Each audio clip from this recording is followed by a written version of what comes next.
Welcome, everybody, to episode number 254 of the OMG Hour. We're recording this on June 1st, 2017, and I am your host, Sean Evans, otherwise known as Zion Tane. And I'm Jeff. Hello, everybody. Happy Thursday. Hello, Jeff. What are you looking at? Hello. Because you're certainly not looking at us. I forgot to stop Steam this way from downloading. This way. No, I know you guys are over there. I'm trying to stop Steam from patching while I'm recording so I get my bandwidth. Oh, that's all right. Then I'll get to talk while he's doing that. You do that. So I have decided to join you again, back from the dead. Welcome, risen once again. Are you a zombie? Probably. At this point, with the number of tests and pokes and needles and stuff like that, I could be. I'd like to remind everybody that I have a very strict anti-zombie policy. So if Tico becomes a zombie, you're out of here? Yes. Is it just zombie, or is like all forms of zombie, like a wraith, a lich, like everything, or just undead? What's? I'm confused by the new version of Skype is what I am. I can't get anything to work today. What is going on? What are we talking about? I hate zombies. I hear they're stem-selling zombies now or something. Yeah, I saw an article today that they're using stem cells to reanimate the dead for real. This is a real thing going on right now. So this is the worst thing ever. When I rule this world, that's going to be outlawed. No more zombies. President ever. Cynics. President Jeff. I don't go by cynics. All funding for zombie research off the table. Oh God, what am I doing? I need to stop hitting buttons. Okay, great. So you all look really nice today. Gosh, thanks for joining us, Jeff. Happy to be here. Well, I am happy to announce that I have finally, after 75 and a half hours, close to 76 hours, I have finished Horizon Zero Dawn.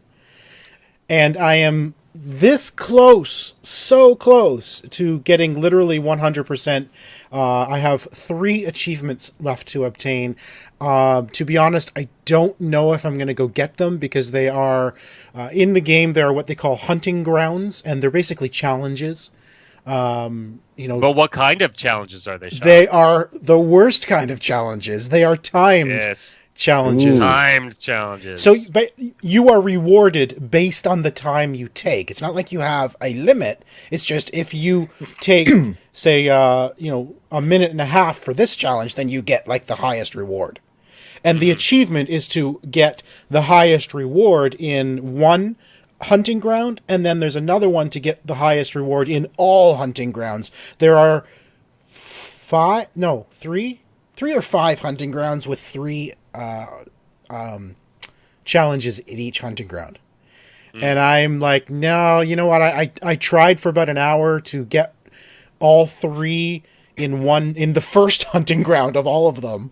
And it's just, they honestly, it comes down to how well they actually programmed the creatures that act like animals, because they're so unpredictable. Just when I'm like, okay, I think I know what they're going to do, so I'm going to do this, and then they go and do something else. Every time I try, it's like I couldn't get ahead of what they were going to do for me to actually complete the trial in like a minute and a half. So 75 hours into the game and you still suck at it is what I'm hearing. That's what you're hearing. Really? Yeah. Okay. Yeah, that's about right. That's how Sean is. Sean sucks at games. Apparently, yes. Finished Horizon Zero Dawn. Still absolutely love the game. And afterwards, I wanted to play something else. And I honestly felt so, I don't know the word, like just, now that I've finished Horizon, I'm like, just nothing else just seems to fit, that excitement that I came out of, you know what I'm saying? So I think I may have to just kind of take it easy for a bit and not rush into the next big game, because it had such an impact on me that nothing else seems to be garnering my attention at the moment, because I'm done the best thing I've played this year. So, but I did play something amazing this week with you, Jeff. Star Trek Bridge Crew for the PlayStation VR. In fact, for the PlayStation VR, HTC Vive, and Oculus. It's available now from Ubisoft. It is. And what just happened to our Skype? What the heck? My Skype dropped. And you stopped working and crashed. And you came back twice. I came back. I just came back. came back from the dead again. Yeah. So anyway, yeah, Bridge Crew's out for all 3 platforms. It is a cross-platform play game. So you can join forces with anyone playing the game, no matter what platform they're on.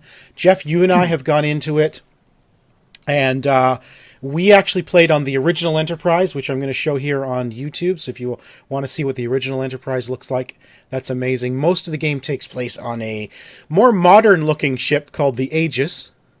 Jeff, Worst name for a ship ever. why? I hate that name. Why? Aegis? You think about Enterprise or Normandy. Excelsior. There's lots of consonants in there, hard consonants, right? Not so much Excelsior, but Voyager. Aegis is just one of those words where you look at it and maybe you don't even know how to pronounce it. I hate that word. Aegis. Anyway, it's the USS Aegis. It is an NX class ship, meaning it's a prototype. And it is a prototype because it has things on it that the original Enterprise doesn't. For example, system intrusion. So you can actually intrude on your enemy's ships and shut down their communication, shut down their engines, shut down their shields for about 30 seconds, I think it is, Jeff? It's when you 30 do that? seconds, yeah. And then there's something else it can do as well. Oh, it's got stealth technology. So it basically brings the signatures of the ship down, so you can't be detected unless you're within a certain range. So it's not cloaking, but it's stealth. We did a stealth mission on our YouTube channel, so you can go check that out, and we were really bad. Well, it was hard. They never really took a lot of time to explain to you how stealth works, right? They never really explained to you like that, they tell you in the tutorial, like, turn off your shields, disarm your proton torpedoes, and your signature will go down to the smallest it goes. Yes. Which is, for 10 kilometers. But what they didn't tell you was, if you're traveling at like 80% speed, you're fine. Your signature won't increase. But if you bump it up all the way to 100, you go to like 20-kilometer range. Yeah. So like your detection range doubles. Yeah. Right? So we're flying around, and all of a sudden, as the ship starts getting up to speed, because it's not instant, right? It's a big ship, takes time to get up to speed. All of a sudden, your detection range, which is a circle on your radar or whatever, it just starts growing like crazy. You're like, whoa, full stop. Blue. Right. You're like, what just happened? So I think that's why we failed. But, okay, so what we did was, for most of the time, Sean, in the video that we're watching right now, I'm captain, and Sean was everything else. So we'll just talk about what those 4 things are. Yeah, so there's 4 things. There's the captain, who sort of gets all the instructions and then tells everybody what they need to do. There's the engineer, which is kind of my favorite, although apparently I've been reading a lot of people find it boring, but I don't find it boring at all, which controls all the power management for the ship, and charges warp coils and gets all that kind of stuff done, and does all the repairing does and the stuff. repairing, yep. Yeah. There's the driver, the steerer, the steerer, as Polygon navigator? calls it. However, we'll call it the helmsman. The which proper is the term. Star Trek term. Yeah. Yeah. Who is, he drives the ship around. And then there's tactical, which is scanning, shooting. Yeah, scanning and shooting. And everybody can teleport, and everybody can use the intrusion system. Except the captain. Except the captain. The captain can do nothing, really. All the captain can do on their own is sort of set a course, which then the helmsman has to follow, and sort of relay information about what it is that we're trying to do. Yeah, so the captain chooses your targets, sets the red alert, receives the messages, has the objectives, and kind of just directs the show. Yeah.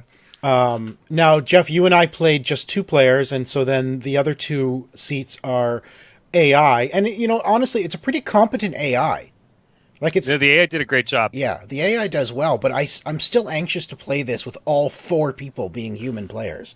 Yeah, that's where I think that the immersion will really come in because right now I can send as a captain, which I typically played, I send an order to initiate like impulse drive or warp drive, and the AI now knows what to do. But as a human player, I don't know if I'm going to have those options because I just have to say it. Prepare for warp. No. If you look at you push a button on your move controller, then you look at the chair that you want to issue an order to. Right. And if it's an AI, then you actually get a little order wheel. But if it's a human, you get nothing. You get nothing. There's no you can't give anybody, or you actually have to vocally say what you want to do. You can. I believe the order wheel comes up, but you can't really do anything. So you still know what the orders are, essentially. You know? Oh, do you? Yeah. Okay, yeah, but I don't think you can do anything. And you can also at any time take over any station that is being manned by an AI. So even though I was playing engineer, when it was time to do the stealth mission, I didn't really trust the AI to do that part. So I jumped in there and I failed miserably. But, you know, I did it. So I don't trust you, AI. Get out of my way. This is how you fail. Yeah. But overall, like, honestly, the first night I went in and did the tutorial, did the first mission, I was, you know, as a Star Trek fan, lifelong Star Trek fan, I was literally giddy with joy. Like, it felt like, holy crap, I'm on a starship. You know, it looks great. It feels like I'm doing this stuff. And then, you know, Jeff, you and I went into the original Constitution class, you know, from the original 1966 show, and everything's literally just buttons. There's no words. Yeah. They're just push buttons. In the video, you can see these labels above the buttons, but you have to turn that on. Yeah. Like, otherwise, you literally just see a huge panel of multicolored buttons, and you're like, whoa, what? Like, why didn't they label anything in the 60s? Like, if this was today, they'd put labels on there. Everything, but it's nuts. No, it was really cool flying the original Enterprise. Hard, very hard, really hard. Yeah. You know, as captain, in order to look at orders and stuff, there's a clipboard sitting on my right, and I would have to pick up the clipboard and look at the clipboard. That's cool. And like go through it and be like, oh, okay, this is what we have to do and stuff like that. So I was just sort of amazed at how the 60s thought this was the future. You know? Right. Right. You know, and actually one interesting thing is that, again, it's hard to tell from the video, but when you're sitting in VR on the original Enterprise, it's a very small bridge. Oh, yeah. Like, it was really shockingly small. It felt very claustrophobic once you got in there. Yeah. And, like, the view screen is really small. Everybody's much closer together than I anticipated. Really interesting to experience that. You know, maybe I was just expecting more of the Enterprise D, you know, which looks a lot bigger because that's the one I really watched. I didn't watch a lot of the original series, but wow. Yeah, well, the bridge on the Aegis, which is the main ship in the campaign, that's a big open. That's big. You know, kind of like the J.J. And it takes place. Sorry, we should mention that the campaign takes place in the J.J. Abrams Kelvin timeline, so it takes place after the original movie, the 2009 movie, and you're trying to find a home for the Vulcans after Vulcan has been destroyed. Yeah, that's it's a good little campaign. Yeah, I think it's so much fun. I'm really enjoying it. The last thing that I would say, though, is that I think that to a degree, you know, this is not an action game. This is a cooperative game. Yes. If you are a Star Trek fan, you will love it. If you've ever wanted just to pilot a spaceship, like how a spaceship might really be piloted, you know? Yes. Like, this is the game for you. But I would not, if you don't have any friends and you have anxiety about playing with randoms, this might not be the game for you. It is a much better game with people. For sure. With, I'm not sure how... So when you're playing campaign and you're playing alone, you have to take the role of captain, but then you can jump between seats and do things on your own. But but that would get super hectic, I think, trying to do the entire campaign by yourself. And I don't think it would be as fun, because honestly, the best way to describe this, I think, is this is a Star Trek Starship Simulator party game. This is get 4 people together, everyone takes a role, and just have fun, you know? And I found, you know, one really quick thing before we move on, I found that when I'm in this game, my brain tends to switch to Star Trek speak. I feel like I'm actually there, you know? We're all captain, engaged, set a course for... Yeah, exactly. And you know, it just feels so natural having watched the show and like every episode of every show, every movie. You know, I love Star Trek, and it just, as soon as I jump into that seat, I'm like, okay, I'm the captain. Make it so. Yeah, absolutely. So yeah, check it out. It's amazing. Love it. And Jeff, hurry up and get your friends in, because I want to play 4 players. Yeah, I'll talk to him. I forgot to talk to him today. I'm actually working from home tomorrow. All right. All right, Jeff, What do you've we got a wanna do few next? things. Why don't you continue down your list? All right, let's talk about Endless Space 2. So, longtime listeners of the show, and we got to go back a couple of years Yes, yeah. here. I was asked to review the original Endless Space, and I really wasn't a fan. And what did you call it back then? Endless Boredom. Yeah. So back in those days, the company that made this game, I forgot to put it down. They've made a bunch of games now. But this was kind of their first game. They were a very small studio. It was independently published. They didn't have a lot of money, and it really started to show. This is a 4X strategy game set in space. It is essentially Civilization, but instead of a planet, you're dealing with a galaxy. It's by Amplitude Studios, by the way. Amplitude Studios. The game is really deep. It's super beautiful, but it's incredibly hard to play. The first one, sorry. It was incredibly hard to play, and the tutorial was one of the worst tutorials I had ever experienced in my life. So I was really frustrated with that game. Now, they've got a few extra games under their belt. They've got a whole series of endless games, including like a fantasy-style one, and something else too. And now they've made their sequel to Endless Space 2. Beautiful. Hang on. Before you move into Endless Space 2, do you remember what you asked me when I gave you the code for Endless Space 2 to review? Was it like something along the lines of "Do you hate me"? Yeah, something like basically what? Yeah. What why would I do this? Yeah, what horrendous thing did I do to deserve this, or something like that? So I was going into this game with pretty low expectations.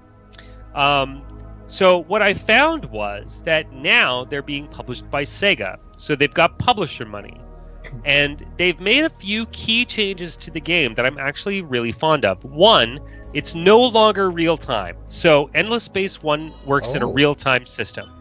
Now it's turn-based, just like Civilization. Oh, wow. Okay. And that's good because that gives you time to figure things out. So when you see enemies coming across, you're like, oh, I need to think about what I'm going to do with this, as opposed to before when it was just like, it's happening, I'm getting destroyed, I literally have no idea what to do.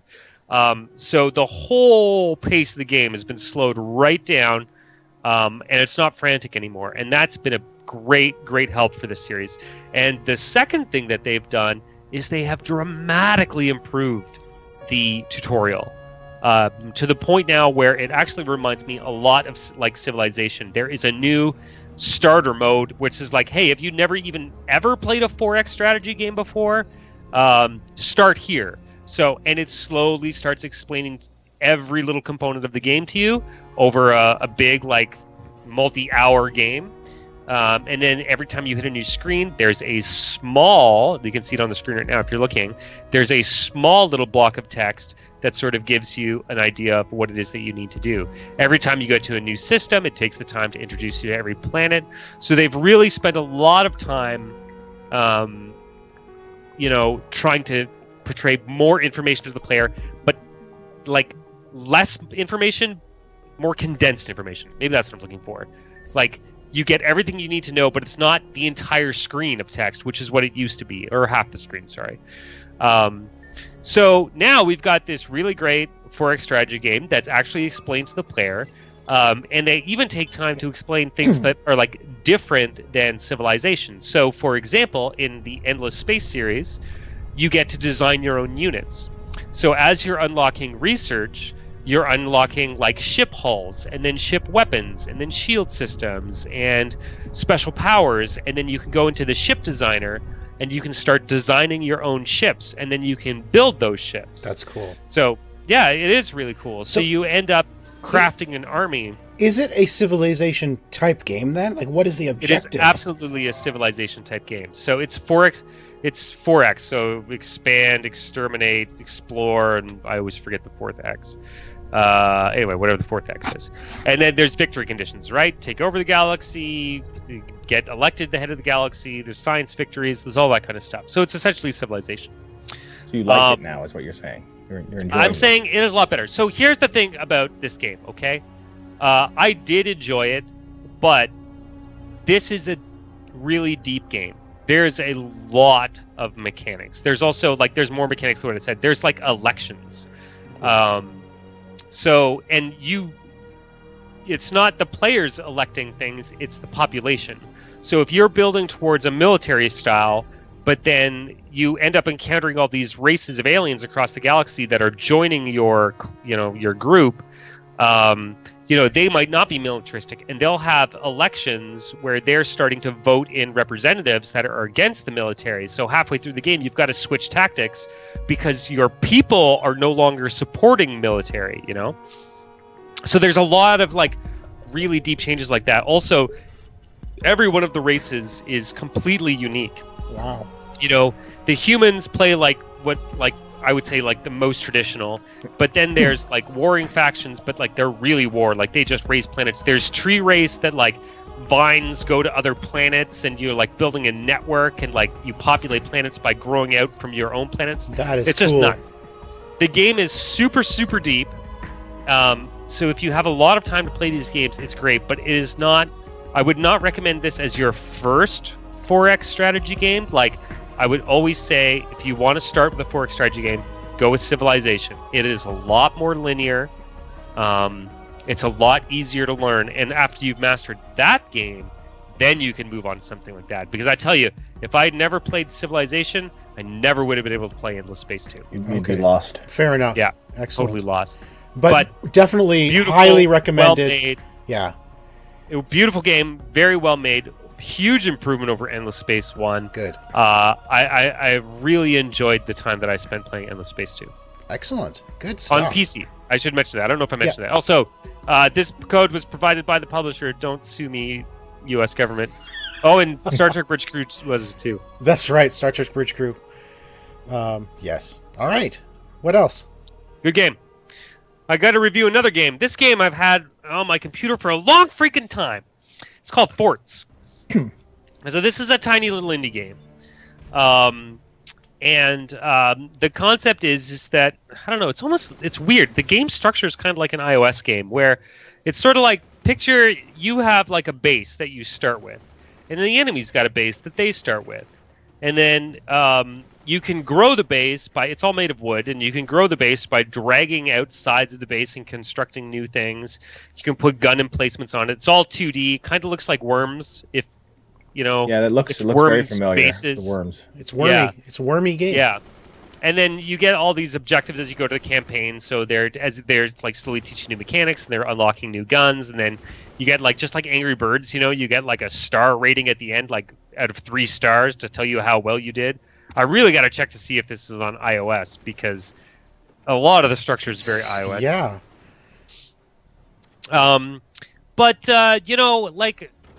This is a fun little tiny indie game. This is not the type of game that I would usually play. I think this is something that my kids would really enjoy because it's really simple. You know me, I don't play a lot of indie stuff. It's fun, but it's not mind-blowingly fun. And I will say, early on, when I first got this code and I was trying to review it, the game was buggy as hell. It's much better now. It has stabilized considerably, because I think I've had this for a month at least. That you've been bugging me to review this game, eh? Yeah, about that. Yes. About a month. So It is a fun little game. It's about what did I say? $17 on Steam. It's out right now. Maybe pick it up on a Steam sale. It's clever, but I don't find it to be amazing. So it definitely has a Worms vibe to it. Mm-hmm. But at the same time, Worms is less about building, more about just destroying your enemy. Whereas this, you have the destroying your enemy, but also building your arsenal and building your fort bigger.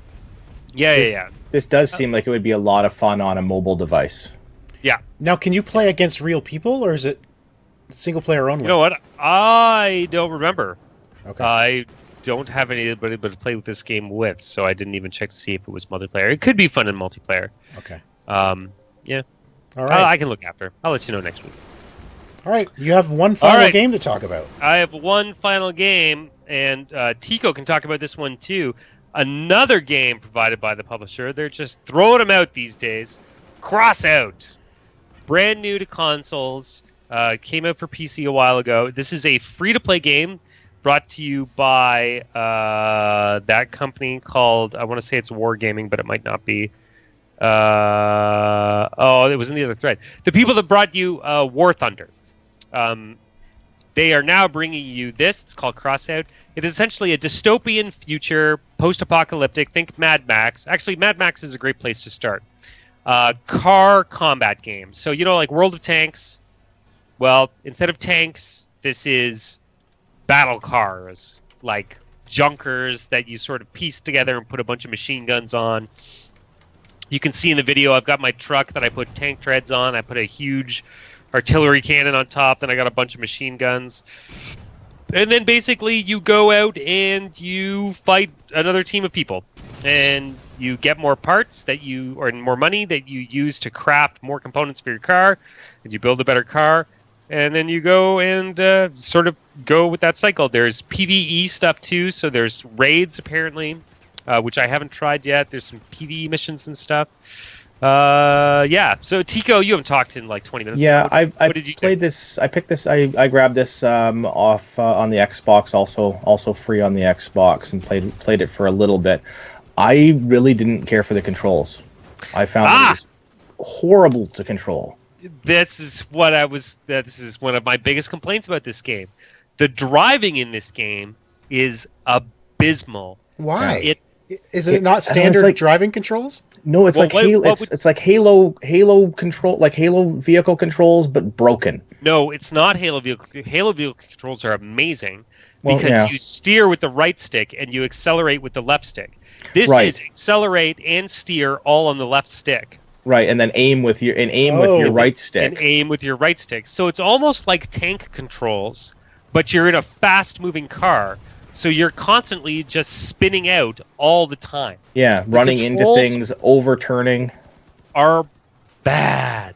Yeah. So bad. Like, all the time. I'm not just being terrible here. I am legitimately trying to turn around, but it's so sensitive that you can't really do anything. And it's hard to actually just hit back because you end up turning. Because if you're not perfectly pointing the stick down when you're pulling it down, then you're turning. And I was turning in. It's just so twitchy. And that's not the only place it's bad. Actually, when you're trying to build a car, it's also really bad. And this really annoys me because I made a list of some games here which are amazing vehicle builders. Of course, my longtime favorite, Banjo-Kazooie Nuts and Bolts, a game totally dedicated to building vehicles. Chrome Hounds on the 360, probably on the PS3 too. And there was another one. Oh, and like Robocraft. Those are all great games that have really good vehicle builders. And this game, it's not. It's weird. It's almost like you're a flying camera and you're trying to pilot the camera around to look at things. It's so bad. The controls are all based off of mouse and keyboard, trying to put it onto a controller, and it just does not. It doesn't control well. Yeah. So Targum Games developed it, and it was published by Gaijin Entertainment. Gaijin Entertainment, that's it. Yeah. War Thunder people. So I mean, the control issues aside, hopefully they fix that. As a free-to-play game, it does a lot of really interesting things that I like. Because I like PvP free-to-play games. I get into them every once in a while. There's a lot of cool stuff there with building and crafting. And really like designing the kind of vehicle that you want to drive. I just hope that they patch in better controls at some point in the future. Like just fix the steering, and I think I'd be happy. Yeah. Like put in actual control, like controller controls for it, and back away from whatever they've tried to patch in for the mouse and keyboard. Because what would be accelerate? That's the problem. Yeah. Left trigger accelerate, right trigger shoot. You've got bumpers. You've got all sorts of stuff that you can use that's not what they're doing. Yeah. Because it does not control well right now. I mean, I've played 4 or 5 matches. I haven't died yet, which is amazing. Well, I gotta wonder then, like, how do games like Mad Max? Because as far as I'm aware, the driving in Mad Max felt pretty natural. Yeah. Right. Yeah. And it's a car combat style game. Can you shoot at the same time as you're driving? Yes. Absolutely. Yeah, I think your right bumper is your shoot in that. So you got your accelerate, you've got your regular shoot, you've got your right bumper, you've got your left bumper for something else. Yeah. It's very intuitive in Mad Max, and playing stuff like Mad Max really makes you look at this going, why couldn't they have figured out the why couldn't they just do that? Well, it's interesting because they ripped the controls right out of War Thunder. That's how War Thunder drives, right? So, and it's not great in War Thunder either. Actually, War Thunder and World of Tanks on console both do not control well. Like, you would be crazy to play them on console. If you want to play those games, go play them on PC. They're so much better on PC. All right. So you don't recommend this free-to-play game at the moment? Well, it's free. It's got potential. Right. Go out there, try it. Maybe they'll add control customization at some point. The last time I played it, it wasn't in yet. So it could get better. It could be really, really fun once they fix the controls. Okay, fair enough. Tico, you recently received a game that you kickstarted. Yes, of course so after 12 years of waiting on Kickstarter, like everybody waits for everything on Kickstarter. I'm still waiting for Star Citizen. Right? That was supposed to come to us in 2014. Yeah, well, you've got another 6 years. You're good. Probably. So I kickstarted the Friday the 13th game, which came out last Tuesday. I have not played a lot of games this week. This was one of the only games, and I sort of, I sort of was looking for. This is the only one I've even attempted to play, and it's come out with some glitches and some bugs. I heard the Xbox One version was the most far behind version of the game. Yes, they seem to be patching Steam first, then PS4, and then Xbox last. Why? And you're playing on Xbox. And I'm playing on Xbox. I don't know what the reason for that. It's because that's the order of the number of players. It could be. Most on PC, second most on PlayStation, third most on Xbox. It could very well be. I'm very excited to play this game. I have probably about 45 minutes of gameplay. If you look at the little tracker on my Xbox, 45 minutes of gameplay showing that I've played so far. That entire 45 minutes has been spread out over a week of me waiting in a lobby trying to connect. Oh no! So this is if anybody's watching the YouTube, this is what you've been watching. Experience so far. I mean, it looks cool. Jason looks fantastic. Have not been able to get into a game. Wow. Apparently, if you have other friends who are playing, you can join a multiplayer game. But Tico doesn't have friends. I have friends. They like me. They really do. But they are not currently playing this game. There was an new Overwatch thing that happened last week as well. So everybody's playing Overwatch. So it's hard to get people into do this. So I have not actually had a chance to. This Kickstarted game I've had for a week now. Have not been able to play because their matchmaking is broken still. Great. So I'm looking forward to it. Sounds so cool. Yeah. I mean, I hate horror stuff, but this sounds fun. I would love to murder you guys over and over and over again in a I'm looking forest. forward to trying it. Like I'm a huge fan of Friday the 13th. I mean, and this originally started just as a slasher game. That the Friday the 13th people heard about and said, hey, why don't you use Jason for this? Yeah. It was supposed to be an homage to the Friday the 13th. So they said, just use it. And they got Tom Savini and all, Kane Hodder involved, like all of the people from the movie involved in this. It looks like it's going to be fantastic if I can ever get into a game. You can't. And so I'm hoping at some point I have footage that goes past that point. Here's what I think's going on here, Tico, is they did this on purpose, you see, because they want the people who are waiting the longest to actually become Jason for real, because you get so frustrated you just want to go out and kill people. Well, I was at that point before this. And not only that, Tico, but you even have the mask. So I do. And actually, it's a signed mask from Kane Hodder. That's actually my wife's mask, though. But still, I mean, that's the whole point. See, you're going to become Jason for real. I think that's what's going on here. Actually, fun story about that mask. So we have a signed Kane Hodder Jason mask up on the wall, which I got from my wife as a gift. My daughter, one point last year, pulled it off the wall, came upstairs to show Mummy that she found her mask, had put it on, and was standing beside the bed to wake her up. As Jason. Nice. With this mask on. Scared the crap out of my wife. It was hilarious. We've told Leah she's not allowed to touch the mask anymore because it's it is a signed mask and we don't want to do that. But it was one of the funniest things. Wow. My wife absolutely freaked out. It was hilarious. Awesome. All right, gents. I think it's time to move on. We've got some things to discuss. OMG.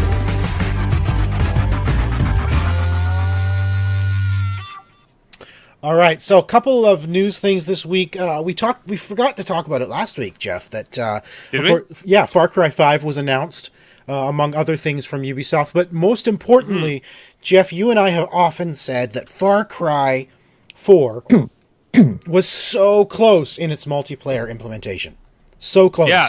to being I think we bring that about once a month. at least. Now, according to the news about Far Cry 5. The entire campaign is going to be playable in co-op now. Entire campaign. That would be amazing. Right? If it's true. If it's true. Yeah. If they do it well. See, before, when you went into multiplayer, you could do a bunch of the activities, but not the actual story missions. And then, so if I went into your game, Jeff, we could, like, unlock a tower, for example. But then when I went back to my game, nothing affected my game. Didn't stay. Yeah. Yeah. So I hope they implement it like they have Wildlands, because in Wildlands, we can do missions together and it affects our games at the same time. Yeah. Right? Yeah. That's Which it what I'd should. like to see them do with Far Cry. And I'm wondering, based on the videos they've introducing some of the characters in the game, they've introduced 3 different characters, and I'm wondering if those are playable characters. I don't think they are, because I've seen some articles and some stuff, like some teaser trailers with those characters, and there's some text in there that said, like, you know, these people will be giving you missions and stuff like that. You'll be working with them throughout the game. They're like the faction leaders type thing. They're like the faction leaders, I think. So that's where you get your missions and stuff like that. See, I was kind of looking at them thinking, I wonder if they're going to be, you can choose to be one of those 3 characters, and that would lend really well to the multiplayer experience. You know? If each of you was actually a different character.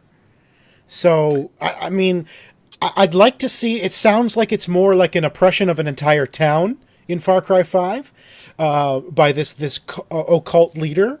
And I'm kind of hoping they go the route of creating your own character so that you're kind of like one of the townsfolk who has taken things into your own hands, rather than being a very specific character like you have been in previous Far Cries. Yeah. Jeff, you're a fan of Far Cry series. I've only played 3 and 4. Would that lend well to the Far Cry series, though? Because typically you're a very distinct character. Typically you're very distinct, and you're also an outsider. So, yeah, because in every game so far, you've been sort of somebody else coming to this place. Right. Like when you came to Africa, or in the first game when you went to that Paradise Island. In the third game, you were Tourists. How did you get there? You're a vacationers. tourist. Yeah. And then in the fourth game, you're coming back to get your mom or something like that, right? Yeah. So, yeah, if you are a homegrown hero, and I think for the setting, that makes the most sense, right? Yeah. You're not going to have, you're probably somebody trapped there. Communications are lost, and that's why they can't just call, I don't know, the marshals or the sheriff or the ghosts. The ghosts, right? Well, the ghosts don't operate on domestic like soil. Oh, they don't operate on domestic soil. Oh, okay. No. Well, I mean, who knows anymore? They've changed the story so many times. But we have to note that too, that this is the first Far Cry to actually take place in America, in the U.S. Yeah.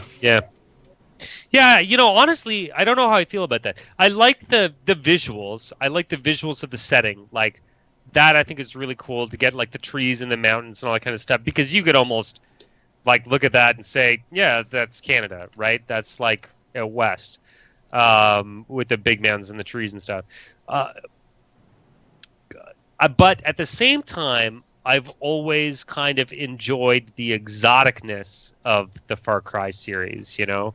The Tibet, the Africa, the Paradise Island, and where the heck were you on 3? 3 was another, like, paradise-y type Yeah, it was spot, some right? vacation spot, right? Yeah.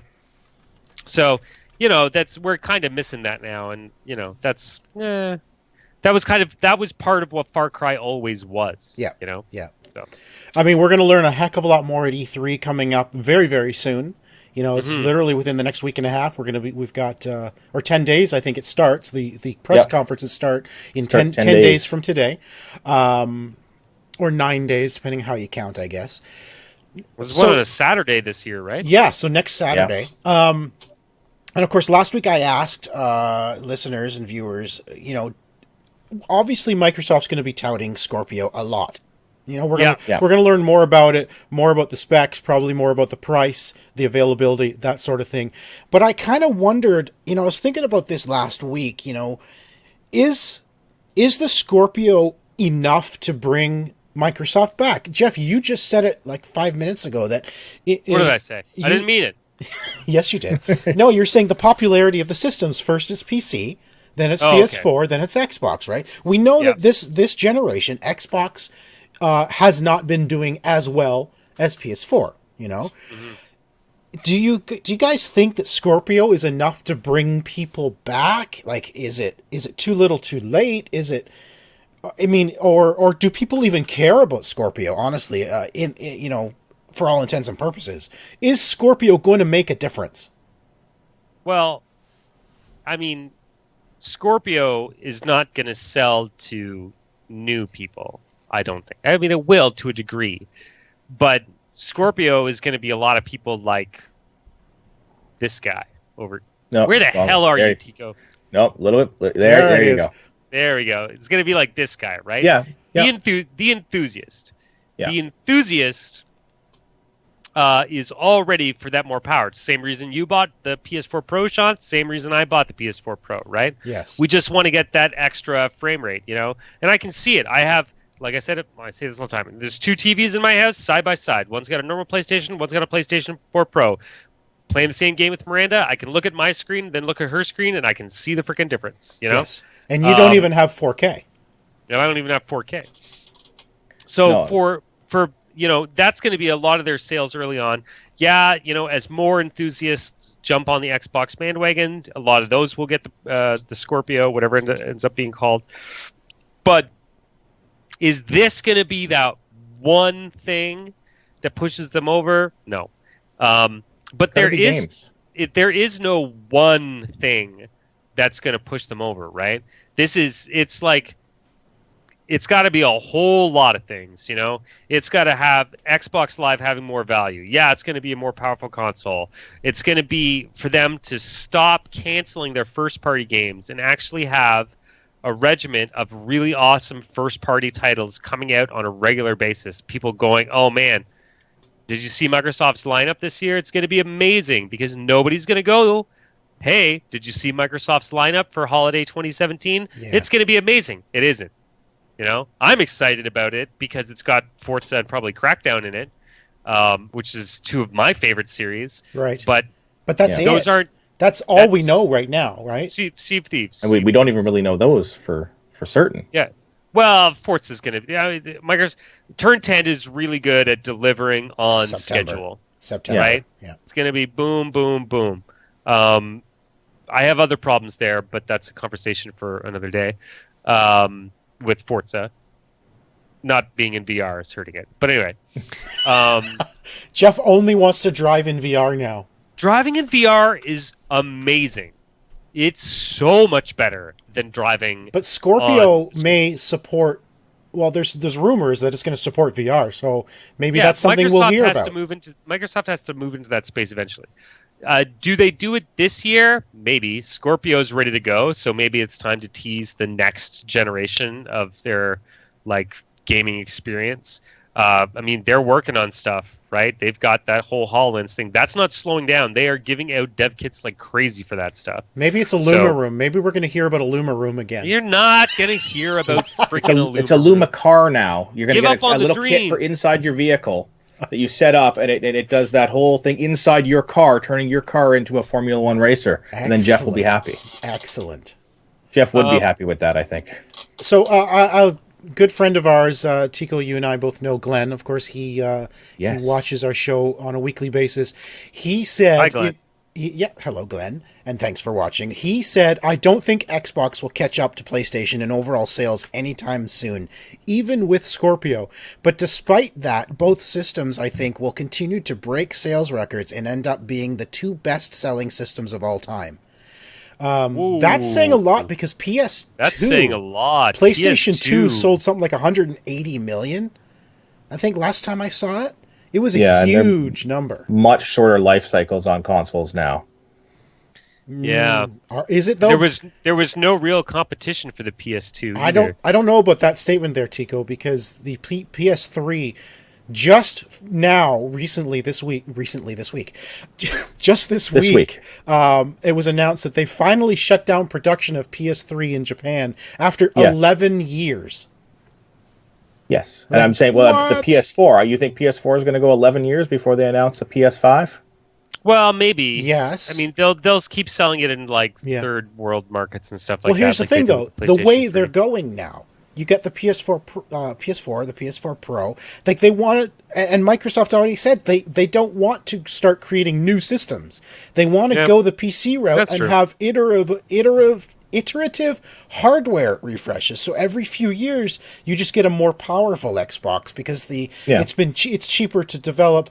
The high end graphics cards and stuff, but it's still the same software to run the games. But like a PC, the better your system, the higher the resolution of the games you can play.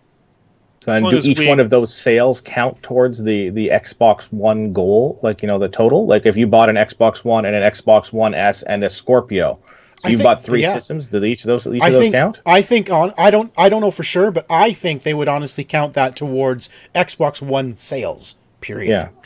Well, because there's got to become a point where your original Xbox One doesn't play new games, right? Well, we said, absolutely. It's got to be a point where it gets retired. It has to. Yes. Otherwise we're stagnant and the industry dies. Yeah, you're handicapping the developers by doing that. Yeah, so, minimum specs. Calculating the numbers is going to be, we're going to have to start bringing it down. I don't know if we could always say that the Xbox, I don't know. Anyway, so I want to see something interesting, though. So I just pulled up VG charts. Again, caveat, not the most accurate thing ever, blah, blah, blah. But they have the PlayStation 4 currently at 57 million units sold. And the PlayStation 2 is at 100 million more. It's 157 million. Yes, sold. That's a lot. So we've got a long way. But what's interesting is that the Nintendo DS is at 154 million. What? Which is a lot closer than it used to be. Not the 3DS, but the DS. Not the 3DS, the DS. Wow. I was not aware that was still selling, but I don't remember it being that close. Unless I'm just totally crazy. Unless they're counting everything with the DS initials in it, maybe. No. There's 3DSs broken out. Okay. So I want to, we've got about 10 to 12 minutes left in the show. Oh my gosh, we got to keep moving. I'm kind of curious. I'd like to know what you guys are expecting from Microsoft, from PlayStation at E3 coming up. Like, what are you hoping to hear? What are you expecting to hear? What's going to make you happy? I'm glad you brought this up because I made notes. Yes, but you know what? Xbox is Tico's domain, so why don't we let Tico? Yeah, Tico. Don't look at my notes though. Don't scroll back up. Don't look at my notes and steal my words. Notes. Oh, there's notes in here. So I'm going to say all the stuff. Oh, let's just say all the stuff that Jeff just talked about. No, but Tico, for you personally, I mean, you. I was thinking about this today. I, at the moment, have no plan to upgrade to Scorpio because I don't use my Xbox. So I upgraded my PS4 Pro because that's my main system. Xbox is your main system. I'm assuming you're planning to get Scorpio. It's going to come down to a few things. Price is going to be, it's going to factor in there. I mean, not a huge amount, but it will factor in there. There's going to be trade deals towards it. I mean, there's going to be trade deals and stuff like that. Like my plan is to get a Scorpio on day one, with knowing nothing about it. That's just because, again, I am, as Jeff says, an enthusiast. And it makes more sense for me to have the most powerful unit. Again, it's my entertainment unit. I use it for TV. I use it for absolutely everything. Yeah. So I'm planning on upgrading it. But what are you hoping to hear or learn about? What are you expecting from Microsoft at E3? I'm just hoping to see some. I'm really looking forward to some games. Like that's the thing that I really enjoy is seeing what games are coming. And I'll be entirely honest with you. I'm not super pumped about what Microsoft might even possibly be. Like, I'm hoping they pop something up there that really just absolutely thrills me at their conference. But I'm more excited about the third-party coverage for games coming out for the Xbox. Like Kitty Powers it's interesting. 2? You're looking for I'm Kitty hoping. Powers I'm 2, hoping. right? Yeah. It's interesting you say that, Tico, because that was where I was last year when Sony had a really bad offering for the holidays. I was like, I'm not buying any exclusive titles. I'm only buying third party this year. That's exactly what it was. And there's probably a bunch of first parties. They'll probably show some stuff that I'll be excited about. The Crackdown 3, I would be excited about. If they, I'm hoping that they have something that really gets me go, wow, thank God that they're bringing that out. But right now, like Ubisoft, EA, like BioWare, Bethesda, those are the guys I'm more excited about seeing their offerings at E3 than anything first party. Do you think there's any chance that Microsoft has kept something so under wraps that we haven't heard about it yet?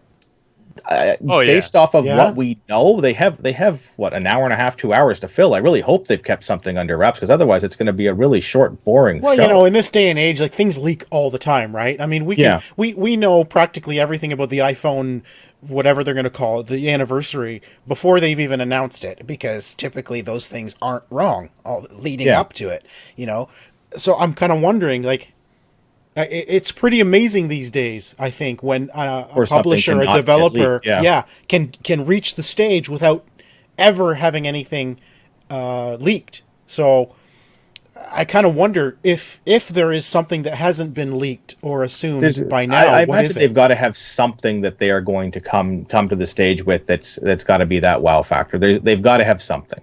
And they usually try to have something that nobody's like. I've seen them do it before, where they've that reveal where they had the slim Xbox, and that was sort of really a big surprise that everybody knew it was coming, but not that it was coming out immediately. Right, because I think he turned around and said, and it's available right now.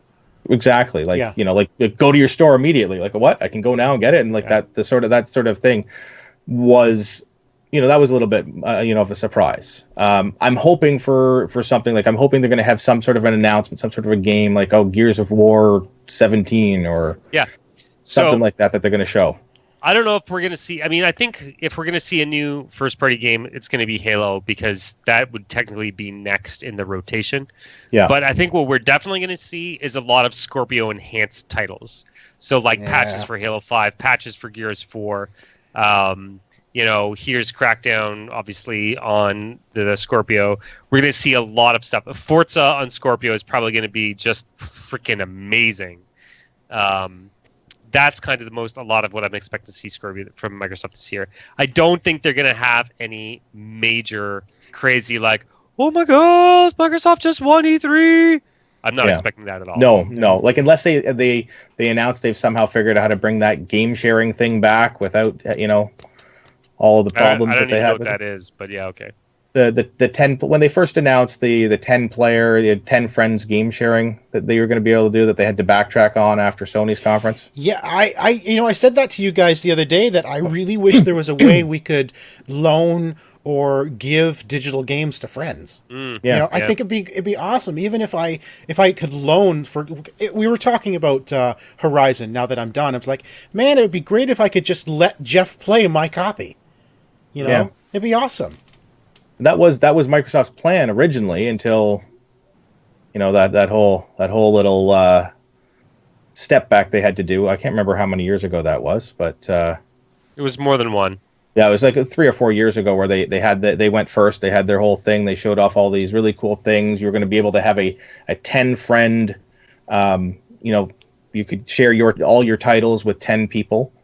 On your friends list, and they could play your games and have fun with them, everything like that. Then Sony had their conference, and then it was just this huge turnaround. Well, now we can't do that because people are upset about going digital and the online check-ins and stuff like that. I'd still love to have something like that available. I really would. So if they figure that out, Microsoft, if you figure that out, you win. Sharing, there you go. Sharing, loaning, gifting, digital, I think is the way things need to go. Yeah. Now, Jeff, do you have anything else to add about Microsoft, or do you want to move to what you're expecting from Sony? Like, I don't. Yeah, we talk about Sony. I don't know what to think for Microsoft, honestly, because it's not my main system. I'm not really in any way like hoping for anything. I think mostly it's on the Sony side that I'm looking forward to stuff. Yeah, the only thing I'm expecting from Microsoft, aside from like Scorpio enhanced stuff, I think EA is probably going to be there. because EA and Microsoft are really good buddies. There's a lot of executives at EA that used to work for Microsoft, so there's a lot of relationships there. So Battlefront 2 will probably be there, Need for Speed, something like that. So is there a Battlefront game? Not Battlefront, Battlefield game this year? No, they're taking a year off of Battlefield so they can do Battlefront. Okay, good stuff. With Sony, I'm expecting God of War, Last of Us 2, Destiny 2, some kind of PlayStation VR AAA title. I don't know. Yeah, something big. I think we're due now. They've grown the size, they've grown the number of people that have a PlayStation VR, so the ecosystem can hopefully support, covering the cost of a big game. They've had time. They've had more time. I expect Call of Duty to be there. Activision doesn't have their own show, right? Yeah. So Call of Duty is going to be there. I think Red Dead as well is going to be on the Sony stage. Oh, is it? No. I don't think we're going to see Red Dead because it got delayed so far. Just got pushed. Yeah. Yeah. You don't think we're going to see it at all? Like nothing? No, I think we're going to not hear a whisper out of Rockstar. Interesting. The entire show. All right. And it's not really Rockstar's style, right? They're going to do their own thing like they always do. And Gran Turismo Sport, I'm expecting to see as well. I really hope we get some VR in Gran Turismo. I have never liked Gran Turismo, but if you make it VR, I will play it. And a smattering of indie games I don't care about. Yeah. You know what I'd love to see Sony do, and I'm kind of surprised they haven't yet, is come out with their own Pro controller or their Elite controller. Yeah, they licensed a few. I would love to have an Elite style controller for PS4. Yeah. I think there is one that's almost identical to the Xbox One. They're all wired, though. Yeah, exactly. Yeah. I don't want you wired. Want wireless? Why would you want wireless? Who uses wireless anymore? Like everyone. Oh, wait, that's right. Everybody, exactly. I know. I think, you're right. I have seen an Elite style controller for PS4, but it's completely wired. And I'm like, forget it. I don't want a wired anything. I want wireless, Elite, or whatever you want to call it, controller for PS4. I think it'd be great. I love having those extra buttons. Basically, that you can put your left 3 and right 3 on the bottom. It makes it so much easier than clicking the thumbsticks all the time. Yeah. That's what I use my Elite on the Xbox for. It's instead of the left click and the right click, right stick. So I also have listed here light on hardware announcements. Maybe some. I don't know if a Pro controller is E3 worthy anymore. I get nervous about making claims like that because, I thought they were going to have a steering wheel at E3 a long time ago, Microsoft.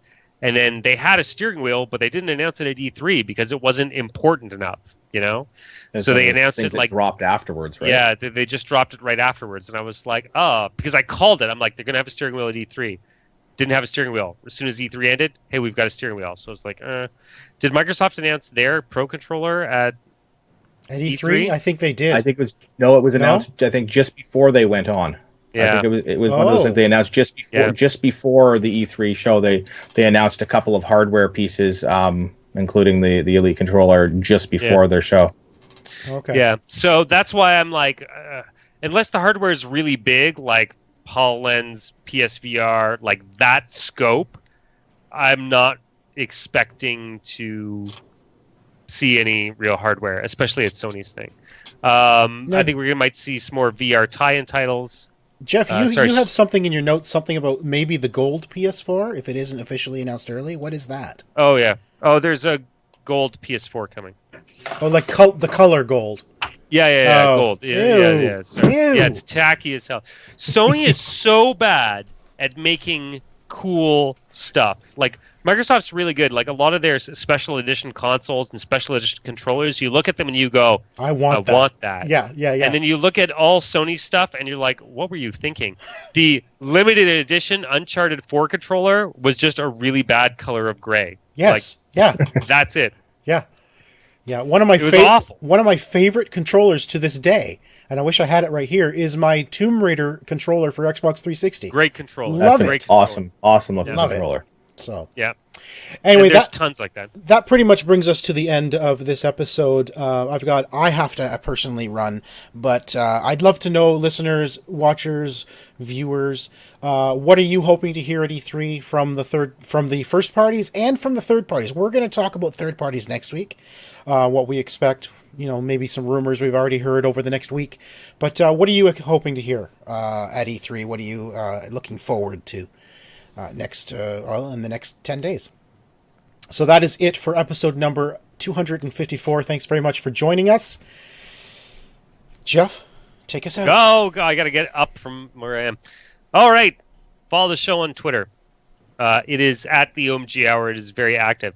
And you can follow me on Twitter. I tweeted once this week. I tweeted our Let's Play of Star Trek. Star Trek. Yeah, go check out. I did. Check out our YouTube channel for the Star Trek VR playthrough. We play it for about an hour, 2 different missions. We fail miserably at one and then succeed at another. So it's a lot of fun. Yeah. Yeah. And as you follow me on Twitter, it's at CynicSSINNIX. All right, you can follow me on Twitter at Mr. Second Place. For show notes, you can go to omgnexus.com. Like, subscribe, comment, and share us with all of your friends. And of course, and your enemies. Everybody. Whether they want to fight for the planet or not. So, of course, I am Ziantane. That is XIANTAYNE. That is it for episode 254. Thanks for listening. Thanks for watching. We'll be back again next week. Good night, everybody. Bye, guys.